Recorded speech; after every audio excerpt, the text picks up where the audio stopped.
நம்ம இதுக்கு முன்னாடி சிங்கப்பூரில் பிஆர் எப்படி வாங்கலாம் அப்படின்னு சொல்லிட்டு வீடியோ போட்டிருந்தோம். அதுக்கு நிறைய பேர் நிறையா கமெண்ட் போட்டிருக்காங்க, நிறையா வரவேற்பு இருந்துச்சு அந்த வீடியோவில். அதில் நிறையா கேள்வி நிறையா கேட்டிருக்கீங்க. ஸோ அடுத்து வர வீடியோவில் அது என்னென்ன கேட்டிருக்கான்னு சொல்லி ஒவ்வொன்றா பார்ப்போம். அதில் வந்து ஒரு நண்பர் ஒருத்தர் கேட்டிருந்தார், சிங்கப்பூரில் டிபெண்டன்ட் பாஸ் எப்படி வாங்குறது, டிபி எப்படி வாங்குறது அப்படின்னு கேட்டிருந்தார். சிங்கப்பூரில் டிபெண்டன்ட் பாஸ்னால் என்ன, அது யாரெல்லாம் அப்ளை பண்ணலாம் அப்படிங்கிறத இந்த வீடியோவில் தெளிவாக பார்த்துருவோம். நீங்கள் பார்த்துட்டு இருக்கிறது வைய டாக், இது ரமேஷ். இப்போ நார்மலாக நம்ம ஊர்லேருந்து இப்போ நம்ம ஃபேமிலி கூட்டிட்டு வரணும் அப்படின்னா நார்மலாக டூரிஸ்ட் கொண்டு வருவோம் இல்லையா, ஒரு மாதம் கூட்டிட்டு வருவோம். இங்கே வந்ததுக்கப்புறம் வாய்ப்பு இருந்தால் இன்னொரு மாதம் எக்ஸ்டன் ஆகும், இல்லைனா ஊருக்கு போகிற மாதிரி இருக்கும். இது வந்து நார்மல் டூரிஸ்டால் ஃபேமிலியை கூட்டிகிட்டு வர்றது. இல்லை நம்ம ஃபேமிலியை கூட்டிட்டு வந்து இங்கேயே வச்சுக்கணும் அப்படின்னு ஆசைப்பட்டோம் அப்படின்னா அதுக்காக அப்ளை பண்ணுறது அந்த டிபின்றது டிபெண்டன்ட் பாஸ். நம்ம சிங்கப்பூரில் வேலை செய்யணும் அப்படின்னா ஒரு பெர்மிட் இருக்கணும், இல்லைனா எஸ் பாஸ் இருக்கணும், இ பாஸ், இது எம்ப்ளாய்மெண்ட் பாஸ் இருக்கு இல்லையா, இது மாதிரி ஏதாவது ஒரு பெர்மிட் மூலியமாக அவங்க வேலை செய்ய முடியும். இப்போ நம்ம டிபெண்டன்ட் பாஸை யார் அப்ளை பண்ணலாம் அப்படின்னா எஸ் பாஸில் இருக்கவங்க அப்ளை பண்ணலாம், இ பாஸில் இருக்கவங்க, அதாவது எம்ப்ளாய்மெண்ட் பாஸ் இருக்கு இல்லையா, அதில் இருக்கவங்க அப்ளை பண்ணலாம். அப்புறம் பிஇபின்னு சொல்லிட்டு ஒரு பாஸ் இருக்குது, பர்சனலைஸ்டு எம்ப்ளாய்மெண்ட் பாஸ். இதில் 3 இருக்கவங்க மட்டும் அப்ளை பண்ண முடியும். இப்போ எஸ் பாஸ்லையோ இ பாஸ்லையோ இருக்கவங்க டிபெண்டன்ட் பாஸ் அப்ளை பண்ணுறாங்க அப்படின்னா மினிமம் சம்பளம் 6000 வெள்ளி இருக்கணுங்க. 6000 வெள்ளின்றது சிங்கப்பூர் $6000 இருக்கணும். ஸோ நம்ம இந்தியன் மதிப்பு இப்போ 2026 ஜனவரி இப்போது இந்தியன் மதிப்பு இப்போதைக்கு 4,10,000 ரூபா. ஸோ சிங்கப்பூர் டாலர் $6000 இருந்தால் மட்டும்தான் நம்ம டிபெண்டன்ட் பாஸ் அப்ளை பண்ண முடியும்.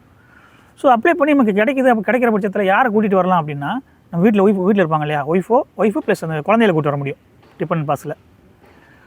இதே போல் நம்ம இ பாஸ்லேருந்து அப்ளை பண்ணுறாங்க அப்படின்னா இதே தான், அதே $6000 இருந்தால் இதே போகுது. $6000 ஒய்ஃபு ப்ளஸ் குழந்தைகளை கூப்பிட்டு வர முடியும். சப்போஸ் அவங்க பேரண்ட்ஸும் சேர்த்து கூப்பிட்டு வரணும் அப்படின்னு நினச்சாங்கன்னா $12000 வருமான சம்பளம் இருந்துச்சு அப்படின்னா அவங்க பேரண்ட்ஸும் சேர்த்து கூப்பிட்டு வர முடியும். $12000 அப்படிங்கிறது இந்தியன் மதிப்பு சுமார் 8 லட்ச ரூபா வரும். ஸோ இந்த சம்பளம் இருந்தால் மட்டும்தான் பேரண்ட்ஸும் சேர்த்து கூப்பிட்டு வர முடியும். அதேமாதிரி டிபெண்டன்ட் பாஸ் அப்படிங்கிறது நம்ம அப்ளை பண்ண முடியாது, நம்ம கம்பெனியில் வேலை செய்யறோம் இல்லையா, கம்பெனி எம்ப்ளாயர் சைட்லேருந்து அப்ளை பண்ண முடியும். நம்ம வேணும் அப்படின்னு கேட்டோம்னா இந்த குவாலிஃபிகேஷன், அதாவது மினிமம் முக்கியமான குவாலிஃபிகேஷன்றது அந்த $6000 மினிமம் இருக்கணும். அது இருந்தால் கம்பெனி மூலியமாக நம்ம அப்ளை பண்ண முடியும். இது வந்துட்டு நம்ம அப்ளை பண்ணி ஒரு 3 வாரத்தில் ரிசல்ட் தெரிஞ்சிடும், நமக்கு கிடைக்குதா இல்லையா அப்படி இல்லைன்ற ரிசல்ட் தெரிஞ்சுக்க முடியும். நம்ம இப்போ நிறைய பேருக்கு ஒரு சந்தேகம் இருக்கும், இப்போ நம்ம டிபெண்டன்ட் பாஸில் ஊர்லேருந்து ஒய்ஃபை கூட்டிட்டு வரோம், அவங்கள வேலை செய்ய வைக்க முடியுமா அப்படின்னு ஒரு சந்தேகம் வரும். கண்டிப்பாக வேலை செய்ய முடியும், ஆனால் டிபெண்டன்ட் பாஸை வச்சு வேலை செய்ய முடியாது. டிபெண்டன்ட் பாஸில் வந்திருக்காங்க இல்லையா, அதை வச்சு இவங்க வேலைக்கு ட்ரை பண்ணலாம், வேறு கம்பெனியில் வேலைக்கு ட்ரை பண்ணலாம். அது மூலிமா ட்ரை பண்ணும்போது ஒரு பெர்மிட்டோ எஸ் பாஸோ இ பாஸோ கிடைக்கும். ஒருவேளை இப்போது அவங்க டிபெண்டன்ட் பாஸில் இருக்காங்க, அவங்களுக்கு ஒரு பெர்மிட் கிடச்சின்னா ஒரு பெர்மிட்டில் அப்படி வேலை செய்ய முடியும். டிபெண்டன்ட் பாஸும் இருக்கும், ஒரு பெர்மிட் இருக்கும், அதில் ஒர்க் பண்ண முடியும். அவங்க சப்போஸ் அவங்க டிபெண்டன்ட் பாஸில் இங்கே ஒரு சிங்கப்பூரில் இருக்காங்க, அவங்க எஸ் பாஸ்லையோ இல்லை இ பாஸோ கிடச்சிருச்சு அப்படின்ற பட்சத்தில் இந்த டிபி கேன்சல் ஆயிரும். ஸோ அவங்க எஸ் பாஸ்லையோ இல்லை இ பாஸ்லையோ கண்டினியூ பண்ண முடியும் வேலையை. அதே போல் டிபெண்டன்ட் பாஸில் இருக்கவங்க பிஸ்னஸ் பண்ண நினச்சாலும் பண்ண முடியும். அது நீங்கள் ப்ராப்பராக போய் கவர்மெண்ட் இன்ஃபார்ம் பண்ணணும். எம்ஓஎம் சொல்லிட்டு இங்கே இருக்குது, அங்கே போய் நம்ம இன்ஃபார்ம் பண்ணிட்டு அதில் ப்ராப்பர் லெட்டர் கொடுத்தோம் அப்படின்னா அது டிபெண்டன்ட் பாஸில் இருக்கவங்க பிஸ்னஸும் ஸ்டார்ட் பண்ண முடியும். அதே அந்த டிபெண்டன்ட் பாஸோட வேலிடிட்டி அப்படின்னு பார்த்தோம் அப்படின்னா இப்போது எனக்கு எஸ் பாஸில் ஒரு 2 வருஷம் வேலிடிட்டி கொடுக்குறாங்க அப்படின்னா அதே வேலிடிட்டி என்னோட டிபெண்டன்ட் இருப்பாங்களே அவங்களுக்கு அதே வருஷம் தான். சப்போஸ் எனக்கு 2 வருஷம் கழிச்சு புதுசாக ரெனியூல் ஆகி நான் வேறு கம்பெனிக்கு போகிறேன் அப்படின்னு போகிறேன் அப்படின்னா இன்னொரு 1 வருஷம் எக்ஸ்ட்ரா ஆகும்ல. ஸோ அவங்களுக்கும் என்னோட ஸ்பவுஸுக்கும் ஆட்டோமேட்டிக்காக அந்த டிபெண்ட் பாஸ் எக்ஸ்பெண்ட் ஆயிரும்.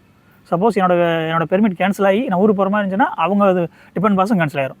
ஸோ அவங்க ஊருக்கு போகிற மாதிரி தான். அதே போல் நமக்கு பையன் இருக்கான் அப்படின்னா அந்த நம்ம டிபெண்ட் பாஸ் வச்சு ஸ்கூலில் படிக்க முடியும், ஸ்கூலோ காலேஜ் எதுவும் படிக்க முடியும். சப்போஸ் இப்போ எனக்கு 2 வருஷத்தில் என்னோட பெர்மிட் முடியுது, ஆனால் பையன் வந்துட்டு இங்கே டிபெண்ட் பாஸில் படிச்சுட்டு இருக்கான்னு வைங்களேன், அவனுக்கு 3 வருஷம் படிப்பு இருக்குது.